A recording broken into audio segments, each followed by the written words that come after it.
Okay, do we have everybody there? Everybody has finished their wine. So Keynes is looking at us, so we cannot drink wine in front of Keynes. He doesn't allow that. Ooh, yeah. I'm not so sure about that. Hello, Hermann. Nice to see you. Nice to have you with us. I'm going to get to present you in just 1 minute, but before I wanted to present ourselves. So my name is Thomas Roulet. I'm an associate professor at the Judge Business School. And together with Camilla Mohades, with another associate professor at the Judge, we co-direct the King's Entrepreneurship Lab, which is an initiative to help and support students who have entrepreneurial ideas, give them a business acumen, and encourage them. So many of the King's Entrepreneurship Lab participants are here tonight, and we're very excited to have Hermann. Before I present Hermann, I wanted to thank Adam, because Adam has organized this talk. 200 people joined together online and in the audience. So fantastic to have you. We are glad for this inaugural talk, which is the first of a long series of talk. We hope we have all of you here. Thanks, Adam, for organizing that with Mihaela and with Jessica, who is over there. Thank you so much. They are the associates of the lab supporting us. So let me now present Hermann. We are really, really honored to have you as our inaugural speaker to start the year with us. So you are a graduate from King's, PhD in physics, 1973. I mean, I don't really need to present you because everybody in this room is there to listen to you because they know and they have heard about you. So you have been a pillar of the Cambridge ecosystem, right now working at Amadeus Partners, but you have been involved in a number of ventures across fields, in many, many different fields. And we are very excited to have you tonight talk about explain to us your approach and your perspective. And so the way we're going to run this, we're going to spend 40 minutes listening to you, and then we'll take questions from both the live audience and the online audience. So the floor is yours, Hermann. Thanks again for accepting to be with us. Well, I hope you can hear me fine. It's a great pleasure to do this. I've been in this Keynes Hall many times throughout my life, where you are sitting now. So welcome to this inaugural lecture. What I will do is I'll have a few slides, and as some of you know, I've been active in quite a few different types of technologies, but there are 4 technologies in particular that I want you to notice as technologies that will change our lives within the next 5 to 10 years, not 20 to 30 years, which normally future technologies are being talked about. So the background to my thinking about technology is that we're at a rather critical juncture in the evolution of mankind, where evolution as we know it, and I have the Rodin thinker on the left, is gradually, or not so gradually, being replaced by design. This, on one hand, is very exciting that we can design things that could only be produced by evolution before, but it's also very dangerous because all of a sudden we have a lot more responsibility than we had in the past. So this is really about 4 technologies which, in my opinion, will change our lives. So I'll put this into a bigger context to start off with, of the 3 areas of the world that can be technologically sovereign, because technological sovereignty has become such a key concept. Then I go into the 4 technologies that I believe to be quantum computing. For a physicist like me, this is particularly exciting because we've been dreaming about fusion and quantum computing for a long time, and but quantum computing is much nearer now than fusion. AI and machine learning, of course, then synthetic biology, blockchain and smart contracts, and I will end up to talk a little bit about the European Innovation Council, which I vice chair. So here are these 3 dominant blocks in the world: the US, China, and Europe.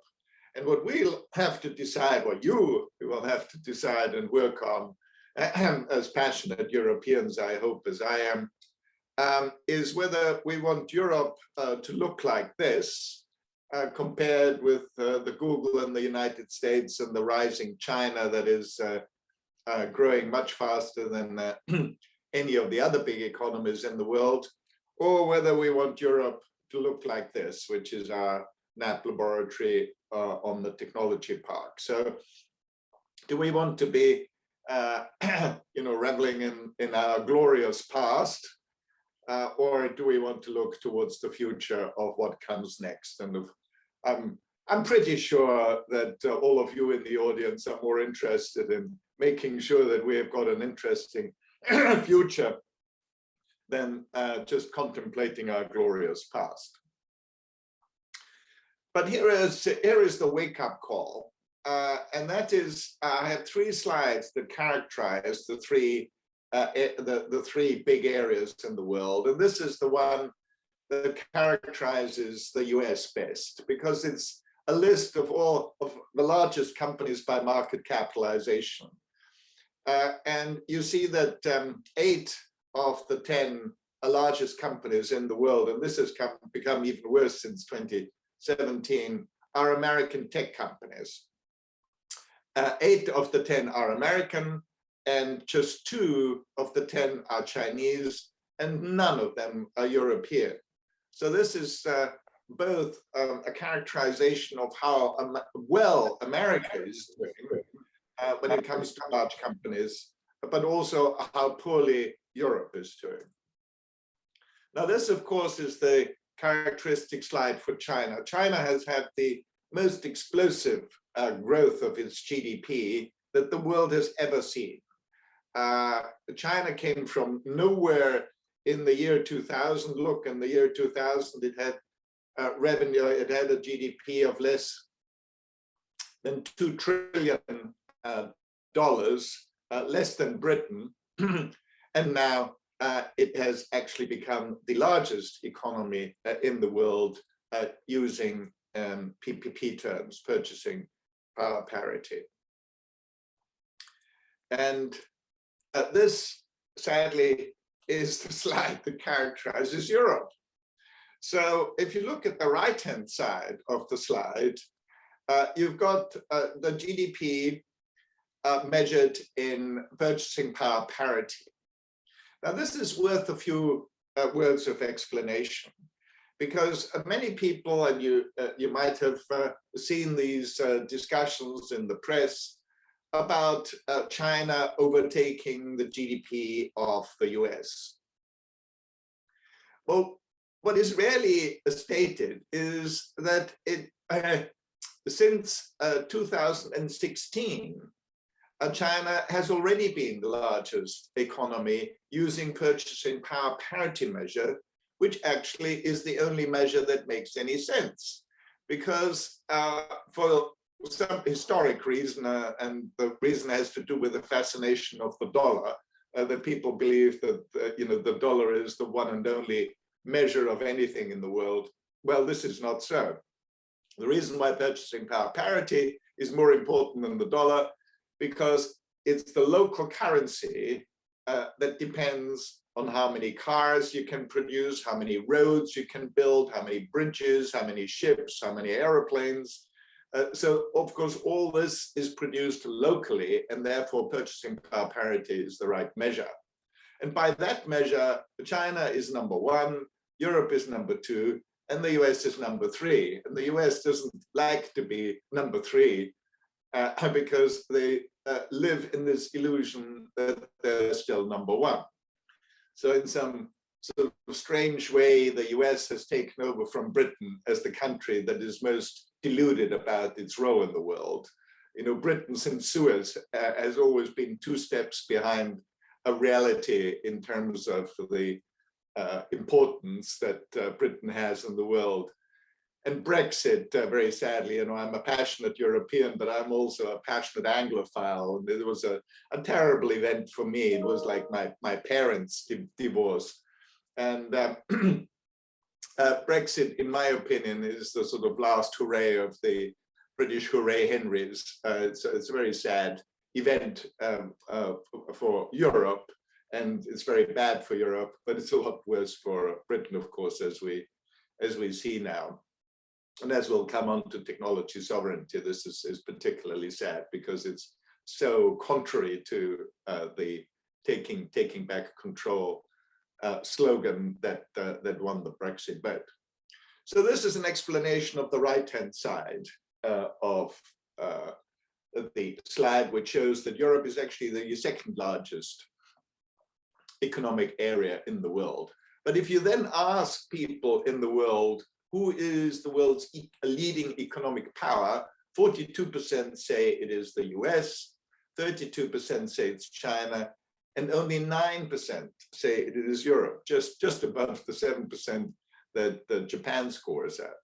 So why is this? Why are we punching so far below our real weight? And of course, the answer is that we're not as unified as we should be.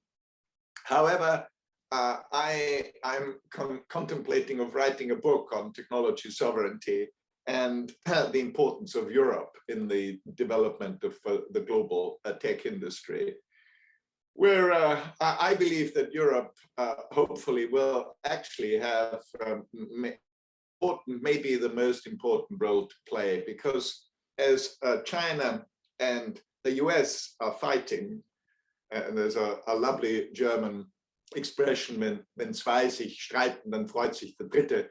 When two people fight, then the third person is the one that is really getting the game. And if you people are very worried about China becoming completely dominant, which I do not believe will be the case. China will never be as dominant as the US has been in the past. But there is a fight for hegemony. So America does not want to give up hegemony, and China is aspiring, especially with the Belt and Road Initiative, to expand its influence, in particular in China, and in particular in Asia, and towards Europe as well. And the reason why I'm such a passionate European, and why I believe Europe has such a fantastic future, is that Europe is really the only area in the world that has managed to create a governance layer above the nation state that sort of works. It has all the drawbacks that we know, but it does work. It has produced an area of 28, now unfortunately just 27 nations that share some sovereignty, that share technologies, as I will talk about in a moment, and that have a way of incorporating other nations in a peaceful manner, without conquering them or dominating them, but incorporating them into a value system that we call the European value system, which allows us to develop economically and technologically in a group of like-minded nations. So I'm here in New Zealand on my farm, as you see, with the background, and I'm of course I always get involved in local initiatives. I'm on a local think tank called Quite2, which is thinking about the future of Auckland and New Zealand. And one of the questions that came up is, can New Zealand become part of at least Horizon Europe? And when I asked in Brussels whether this can be done, given that New Zealand isn't exactly a neighboring country of the EU, I got a very interesting answer. And the answer was the geographic proximity matters not. What matters to the EU is whether New Zealand shares European values. And this sharing of values, of working together, is something that, of course, New Zealand doesn't have any problem with, neither does Australia.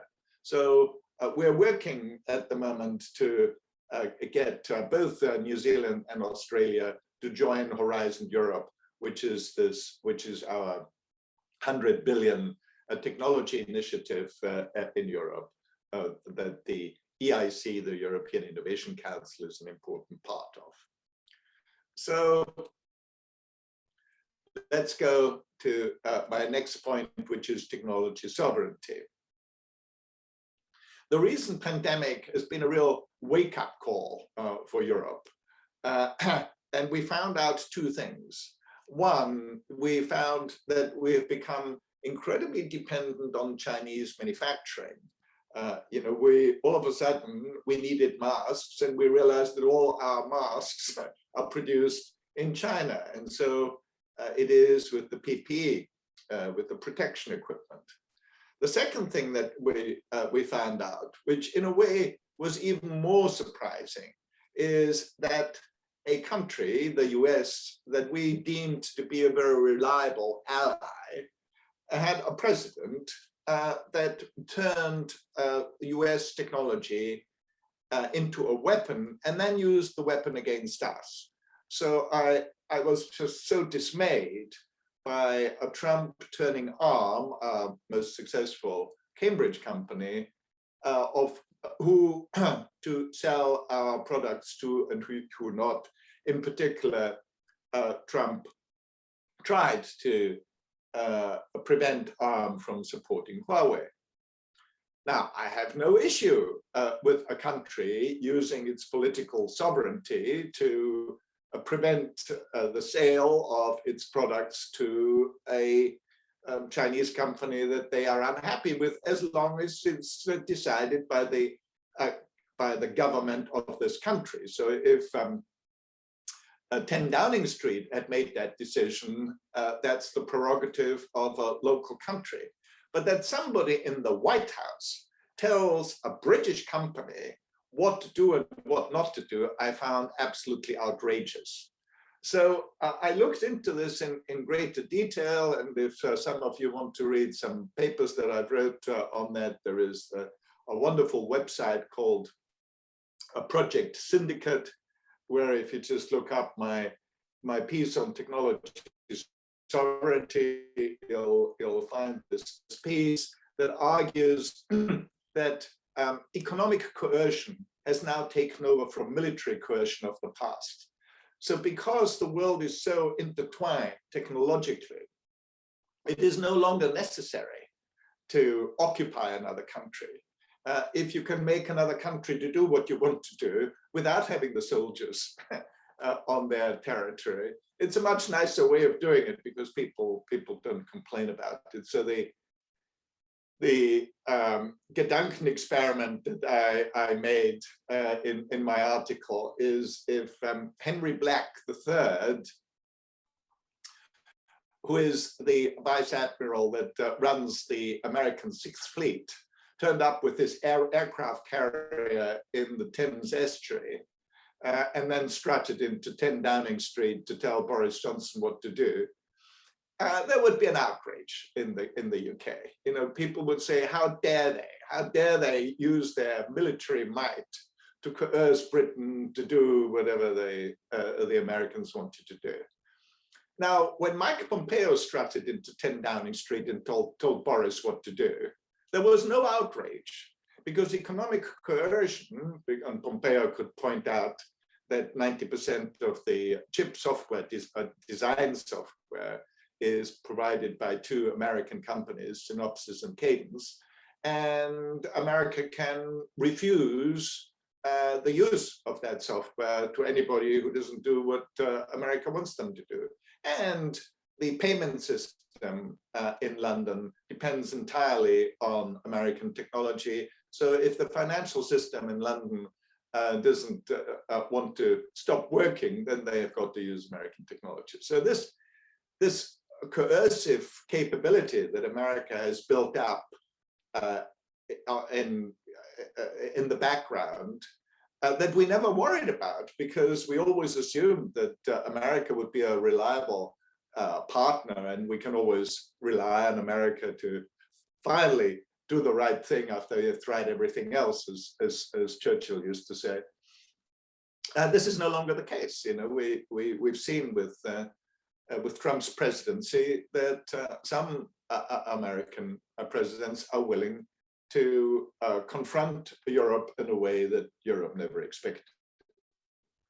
So the solution to that is that Europe should set up a 100 billion technology sovereignty fund, which actually is about the same size as the US technology sovereignty fund.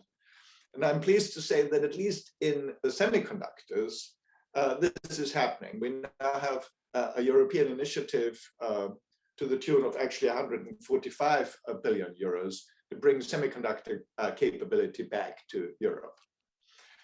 And that is, the sad bit for me in terms of Britain leaving Europe, because, and I still advise the British government on technology issues. And the last time number 10 rang me up, I don't hold back with my opinions. So I said, well, do you realize that Brexit was actually the largest loss of British sovereignty since 1066? So they said, no, tell us. So the story, of course, is that in order to be technologically sovereign, you have to have some key technologies like, say, 5G, semiconductor technology, quantum computing, or all the ones that I will talk about in a moment. And Britain has no 5G technology, and you need 5G technology for your government to work properly and for supporting your economy. So it's one of those must-have technologies. Now, fortunately, in Europe, with both Ericsson and Nokia, we have two companies that are the two main providers of 5G technology in the world, in addition, of course, to Huawei, which is the leading provider of 5G technology. Or semiconductors, another sort of key technology like coal and steel in the past now is semiconductors. And although we've lost a lot of our semiconductor capability in Europe, at least we have some, and we certainly have the resolution now and the will and the money, 145 billion, to rebuild our semiconductor industry and get back to a 20% market share in semiconductors in by 2030, say. At the moment, we're about between 6 and 8%. Now, Britain, again, has no capability and no chance of building up a semiconductor capability of its own, because Britain is just not rich enough. The only way you can do this is in a European context. So, which brings me to three questions that every nation has to ask itself now. In order to be technologically sovereign and to avoid this coercion that is now possible through economic dependence. So the first question is, do we have the technology ourselves? In which case everything is fine. If that is not the case, then we've got to ask the second question, do we have access from multiple independent countries so that there is no single country that can use this dependence, the technology dependence, to coerce us to do things that we don't want to do? If the answer to the second question is no, do we have unfettered, long-term, more than 5-year guaranteed access to a monopoly or oligopoly from a single country, typically China and the US? And if the answer to these three questions is no, then we have to do whatever it takes to ensure that a yes to one of these questions can be achieved. Because if we don't, we become dependent on another state and exposed to the economic coercion that we're beginning to see more and more from both China and the US. So now to the four key innovations that I think will change our lives within the next 5 to 10 years. So let's start off with quantum computing. There's this very exciting development of quantum computers that use qubits, quantum bits, instead of zeros and ones, which are the normal bits that classical computers work on. And the big difference between bits and qubits is that qubits, in a sort of counterintuitive way, can both be a 0 and a 1 at the same time. And what we mean by this is that there is a certain probability that it's a 0 and a certain probability that it's a 1. So you get a sort of probabilistic mix between the zeros and ones in a qubit. So say it's 30% likely that it's a 0 and 70% likely that it's a 1. And this sort of fundamental shift of describing the world in probabilities rather than certainties is behind the power of quantum computers, because these probabilistic qubits can be entangled, and when you get them to be entangled, the performance of quantum computers scale exponentially with the number of qubits. So if you've got twice as many qubits, then it goes with the square. If it's 4 times as many qubits, then it's to the power of 4 and so on. So you don't need to have many qubits to get a performance which is way above the performance that any classical computer can produce.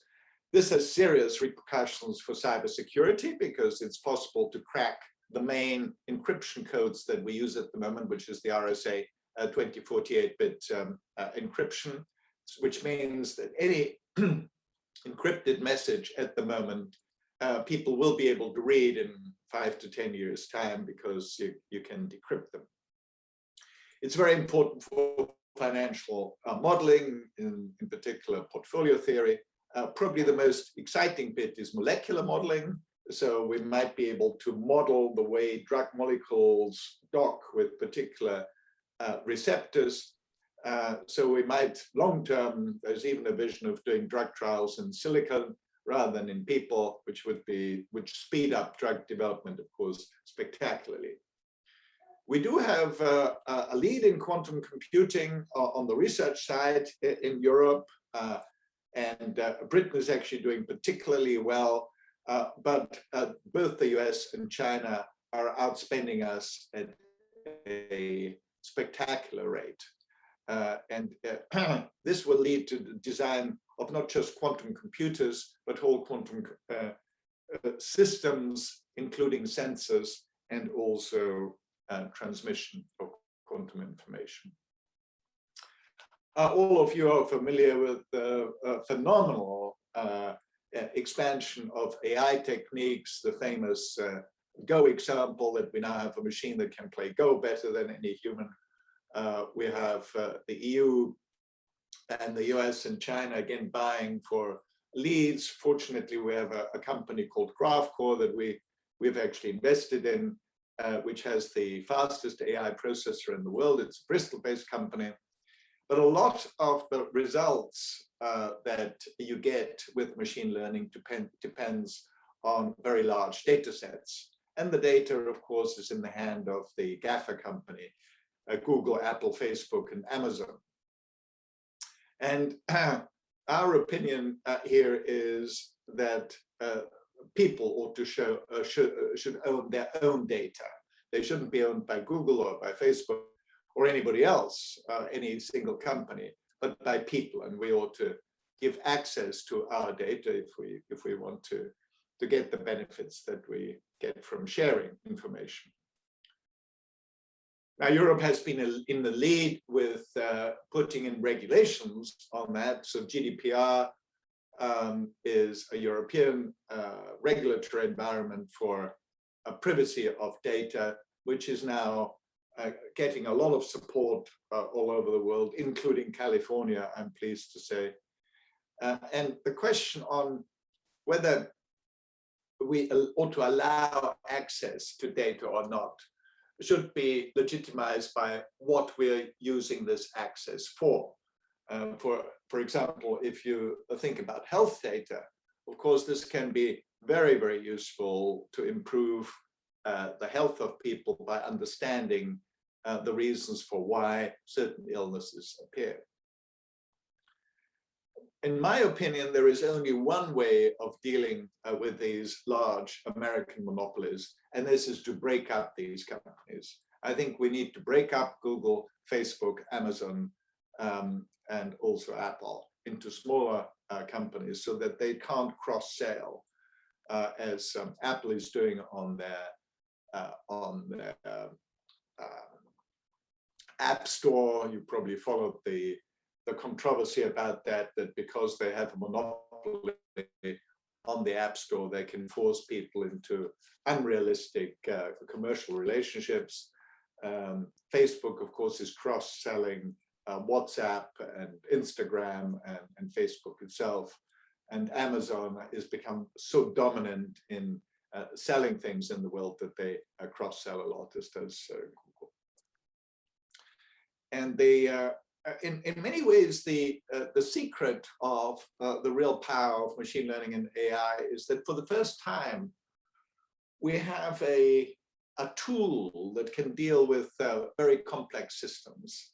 And I think one of the things that's completely underrated in its importance is complexity theory.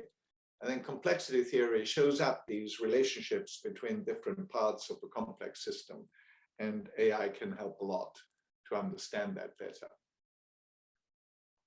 So I now come on to blockchain and smart contracts in particular. I'm very excited about this distributed ledger technology, as it's also called.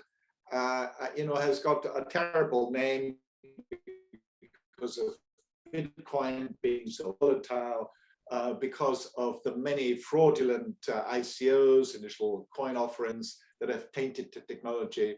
But that shouldn't distract from the fundamental soundness of the mathematics of the blockchain technology and the distributed ledger technology that all this is built on. So once we solve KYC and AML, that's know your customer and anti-money laundering technologies, and automate that so that we can avoid these fraudulent behaviors and sometimes criminal behaviors on the blockchain, I think it will have a great future. One of the most exciting new developments that is mainly central bank currencies. There is a huge revolution going on in the world's payment systems. These payment systems have two key problems at the moment. One is they're incredibly inefficient.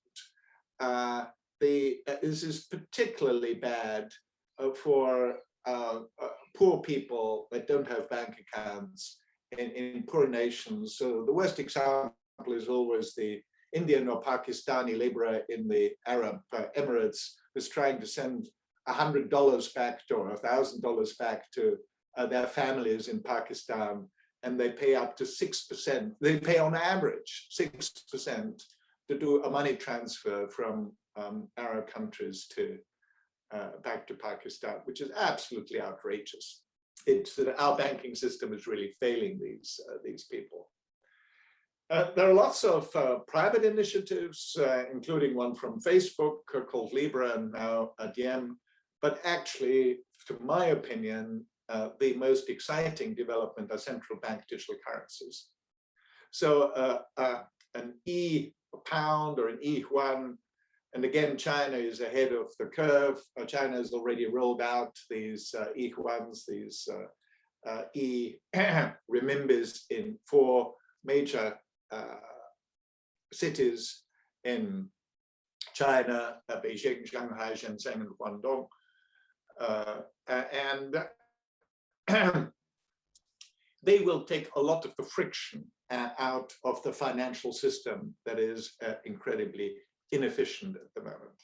So I'm very excited about these blockchain developments and the smart contracts that you can now build on top of, say, Ethereum, that allows contracts to be put on the blockchain, and then the processes associated with these contracts get executed automatically.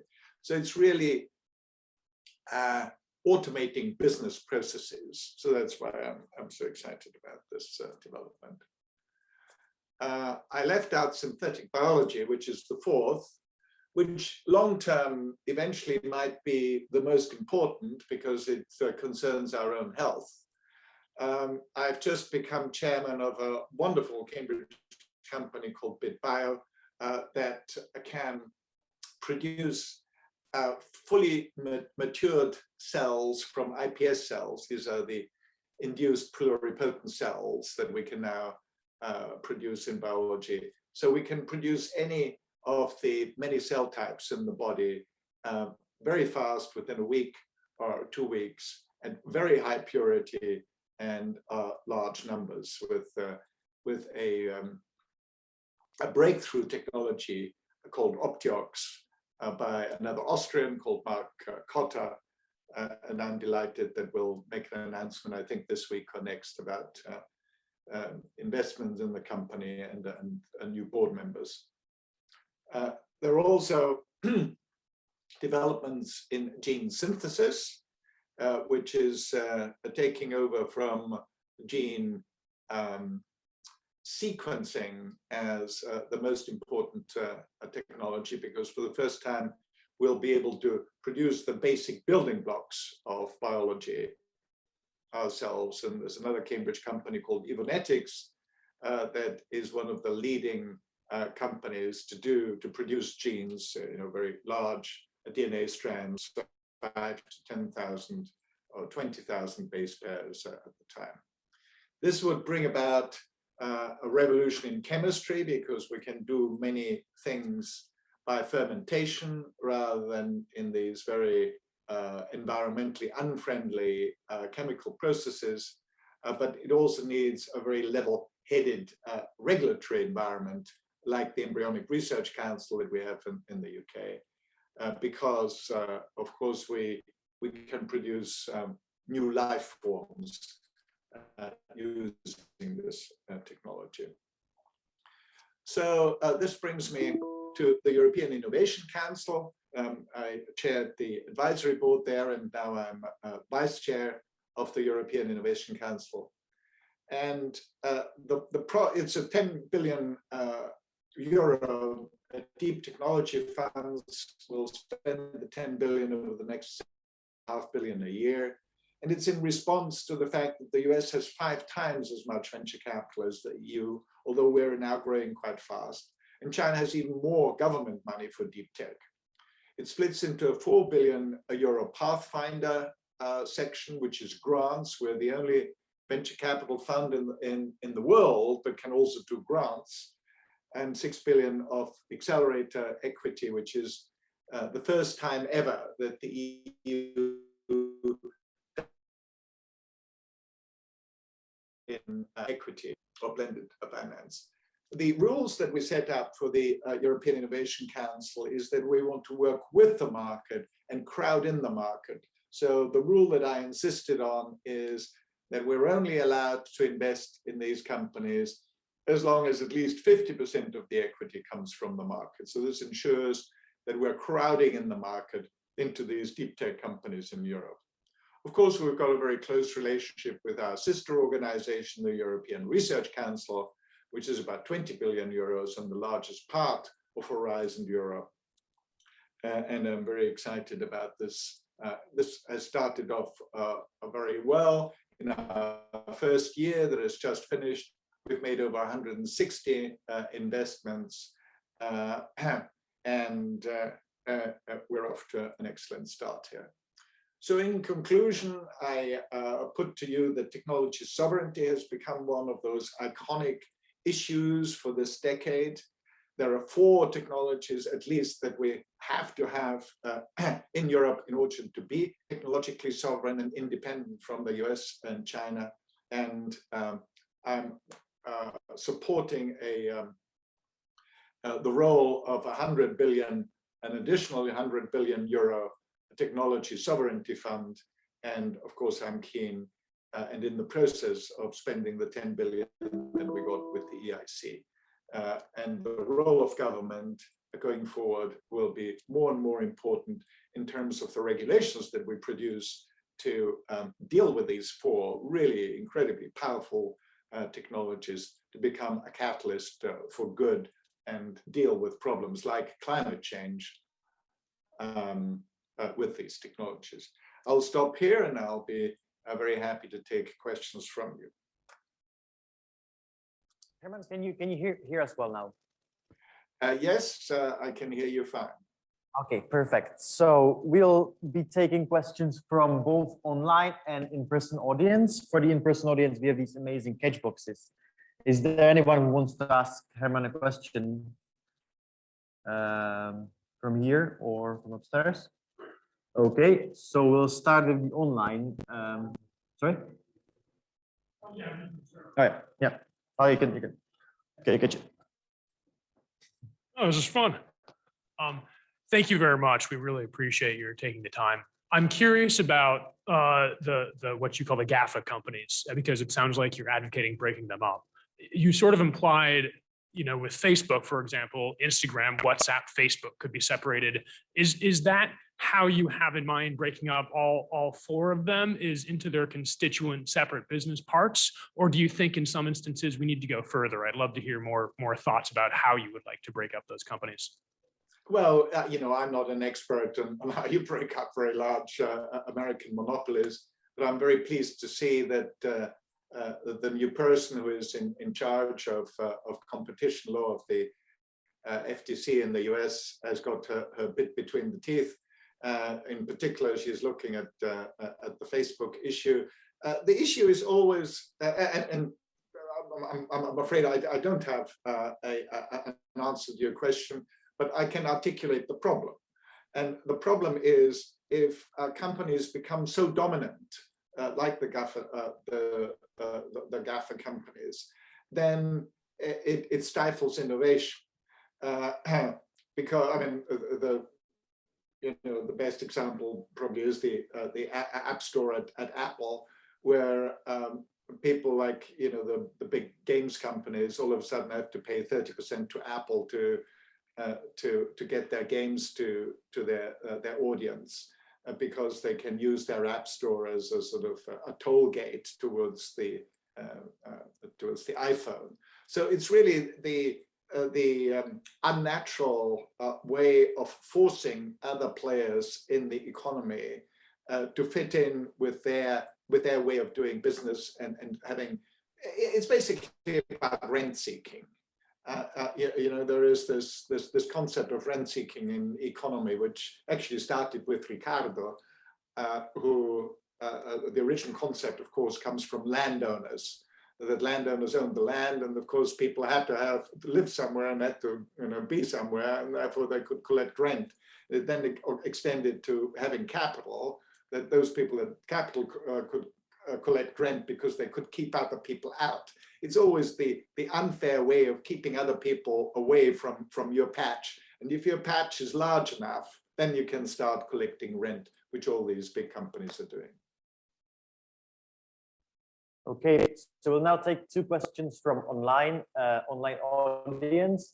So first is from Josh Neely, who asks, why is Britain not wealthy enough to create a semiconductor behemoth when Taiwan can create the TSCM? And a related question from Herbert Hoopert, who asks, how best do you think the British government can get the things going? This is a very good question about Taiwan. Why is it that Taiwan, which is a much smaller country than Britain, managed to create the #1 semiconductor company in the world? The situation in semiconductors is extreme in many ways. That there are now, Intel has stumbled so badly. There are now only 2 companies in the world that can produce 5-nanometer processors. And by far the biggest is TSMC, the other one is Samsung. So why is it that TSMC has managed to do this out of really quite a small country called Taiwan? And the answer was a single-minded focus on semiconductors. They decided that this was a key technology where they could do well, and they just perfected it. And this is particularly sad for me because I'm old enough to remember that Britain actually at that time put 200 million, that was during the Thatcher era, 200 million pounds into a company called Inmos to produce the leading CMOS process. And so there was an attempt by the British government to do this. And although 200 million was an amazing amount of government money at the time, it was a one-off initiative rather than a strategic initiative that they then followed up. So they made a great start and then lost heart. Whereas Taiwan made a great start, didn't get all that much traction to start off with, and just went for it in a focused manner, a strategic manner and said, we are going to be a major semiconductor player. And they did whatever it took to become the dominant player that they now are. So it's not actually just a matter of money. It's sometimes the single-minded focus on a particular space. So if you fast forward to the situation we have now, Britain, for example, has a very nice position in quantum computing. And we could do probably what Taiwan did in semiconductors in quantum computing, but I see no mechanism for a company, a Western country like Britain, in the way we are organized, to put the effort into British quantum computing to the same extent as the US or China or even Europe. You know, Germany is doing 2 billion, France is doing 2 billion. I find it hard to believe that Britain is going to be 2 billion because, and even if it did, it would be hard to see, but not impossible. But not impossible to create a great British quantum computing industry. Now, the second thing was Herbert Hubbard's. My namesake is another HH. That's how we met on the squash court in King's, because both of us had HH in the slot, and we didn't know which HH it was. So I got to know Herbert. How best do you think the British government can get things going?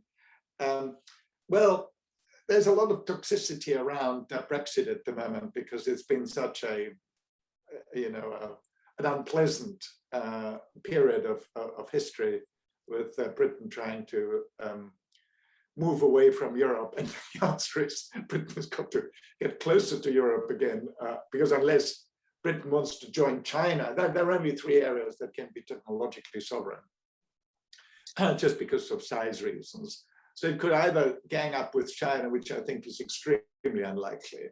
It could become the 50th state of the US, which I hope Britain doesn't want to do, because I think Britain naturally, despite Brexit, has a value system and an affinity to Europe, which I think eventually will win out. And so I do hope that there will be a rapprochement between Britain and Europe once this Brexit toxicity has died down. Okay, do we have some questions from in-person audience? Okay, can you pass the catch box to the person? Thank you.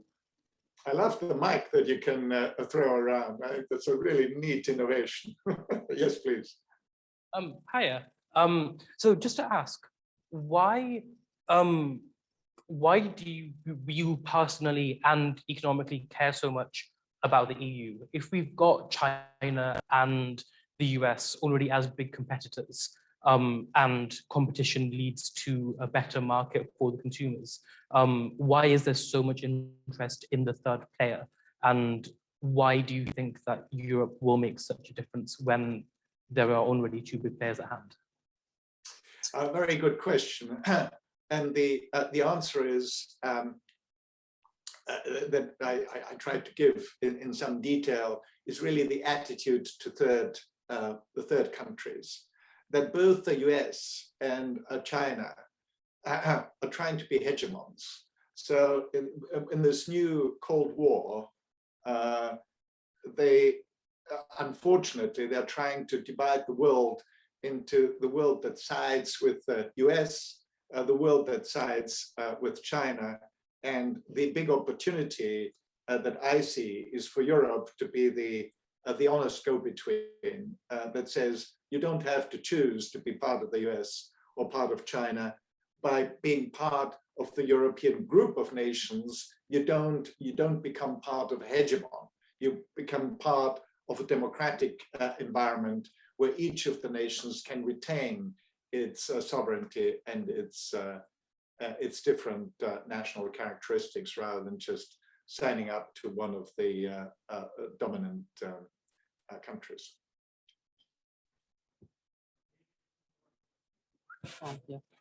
I just wonder, I have one question, like, let's say now we are young, just come out of school.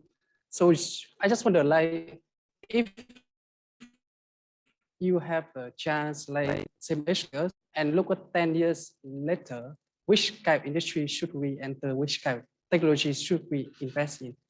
Blockchain? Well, it's those four anything? technologies. I think all four of them will be incredibly important. They will each have a major impact on our lives. So it depends on your capabilities, you know, whether you're a physicist, a biologist, a computer scientist, on where where your best chance to make a difference is. Hello, hi, Professor. It's quite depressed that you are so familiar about China economy and the investment situation. I come from Beijing, China. I'm especially interested about the synthetic biology that you mentioned before. So actually, my question is quite specific about this area.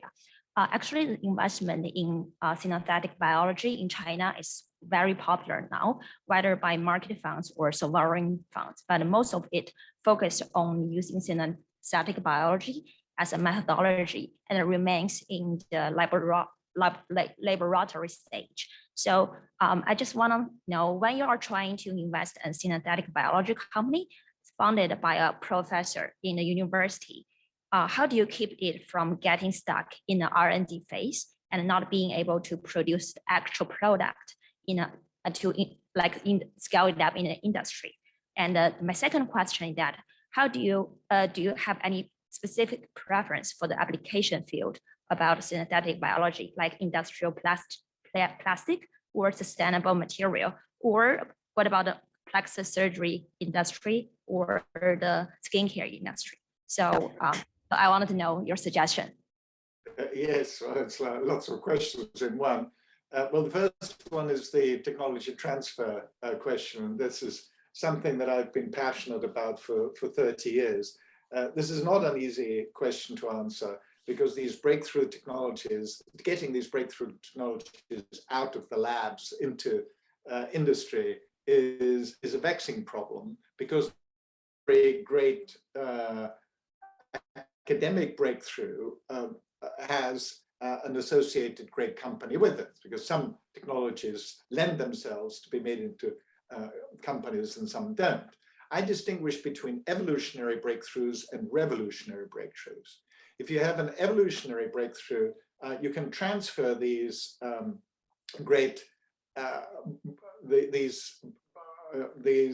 breakthroughs, these technology advances, into large companies. So evolution goes with large companies, but revolutionary technologies are best done in startups and in small companies, because you need a small group of people who is passionate about this and would like to work on this, and you need the the passion of a small group of people to do it with.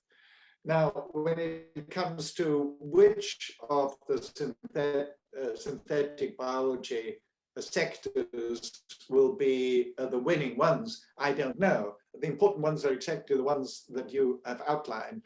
One is the influence that synthetic biology will have on enzyme technology to improve fermentation and therefore many chemical processes. The other, of course, is regenerative medicine with cell therapies, that an understanding of our illnesses and how they the consequences of different mutations in our genes that cause different illnesses that we can study much better once we've got a gene synthesis. So these are all, there are a very large number of different sectors that are touched by synthetic biology. But the important thing is that we now have technologies with CRISPR-Cas9, with gene synthesis, with cell differentiation, like in BitBio, that are a new tool set that can make fantastic progress in all these sectors in synthetic biology. Thank you very much. Thanks a lot, Herman. Do you have time for a few more minutes, or do you have to run actually? I really have another Zoom now that I have to go through, but I'm happy to take one last question. Okay. So the last question would be, which technology do you think will be the most influential in tackling the climate change? This question from online audience. Well, a very good question, because there are lots of different technologies coming up. But long term, again, it might be synthetic biology. It might be, biological ways of carbon capture that might help us create, a way of reducing our CO2 problem. But this is a wild speculation that I hope will pan out.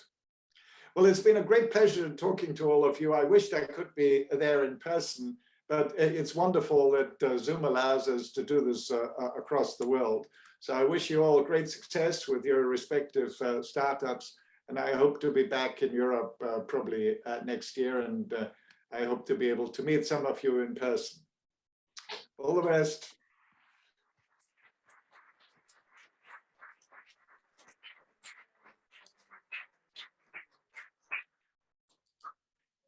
It was great. Thank you all for attending. Just one quick point. We'll have the second talk in our seminar series on the 23rd of November with the employee level startup ready to started that just fintech startup that just went for major IPO, and we're talking about career not as an entrepreneur, but in the early stage of the startup for fireside chat. Thank you all for attending. And we look forward to seeing you again at our next event. For some of you in class tomorrow.